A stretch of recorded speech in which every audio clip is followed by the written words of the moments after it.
এক গ্রামে বসবাস করত দুই বোন। তাদের বাবা মা অনেক আগেই মারা যায়। বড় বোন তার ছোট বোনকে নিয়ে অনেক কষ্টে দিন পার করছিল, কিন্তু সে আর পেরে উঠছিল না সবকিছুর সাথে। কিভাবে চলবে তাদের দিন, এটা ভাবতে ভাবতে সে হেঁটে একদিকে চলে যায় এবং একটি পুরানো বাড়ির সামনে চলে যায়। সেখানে বসে সে কান্না করতে শুরু করে।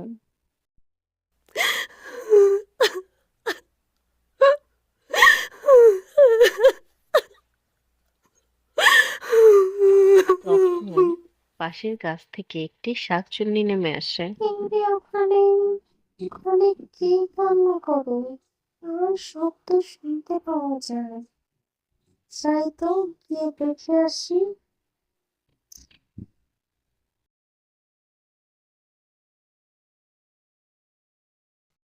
এই মেয়ে, কে তুই?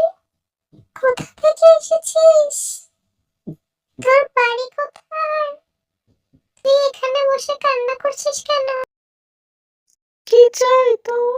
আমাকে বল, তোর কি সমস্যা? বাবা মা নেই, বোনকে নিয়ে কিভাবে থাকি বলো? ঘরে চাল নেই, বোনকে কি খাওয়াবো? ঠিক আছে, তোর এই সমস্যা সমাধান হয়ে যাবে। তুই বাড়িতে চলে যা, দেখবি তোর সব কিছুর ব্যবস্থা হয়ে গিয়েছে। কোনো চিন্তা করিস না, বুঝতে পারলি? যা, বাড়িতে চলে যা। তোর বোনটা হয়তো ভয় পাচ্ছে একা, তোকে খুঁজছে, পাচ্ছে না তোকে। যা, তুই বাড়িতে চলে যা। ঠিক আছে, তুমি যখন বলছো তাহলে যাচ্ছি, কিন্তু জানি না কিভাবে করে কি করব। দুটো বোন। তুই নিশ্চিন্তে বাড়িতে যা, গিয়ে দেখবি সব ব্যবস্থা হয়ে গিয়েছে। তুই একদম চিন্তা করিস না, ঠিক আছে?